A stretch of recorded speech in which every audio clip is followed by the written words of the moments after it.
அனைவருக்கும் வணக்கம். தினம் ஒரு திருக்குறள். பொருட்பால் நட்பியல். அதிகாரம் 80 நட்பாராய்தல். குறள் எண் 800. மருவுக மாசற்றார் கேண்மை ஒன்று ஈத்தும் ஒருவுக ஒப்பிலார் நட்பு. மருவுக மாசற்றார் கேண்மை ஒன்று ஈத்தும் ஒருவுக ஒப்பிலார் நட்பு.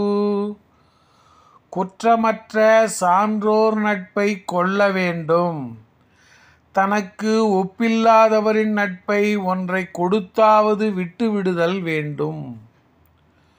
குற்றமற்ற சான்றோர் நட்பை கொள்ள வேண்டும். தனக்கு ஒப்பில்லாதவரின் நட்பை ஒன்றை கொடுத்தாவது விட்டுவிடுதல் வேண்டும்.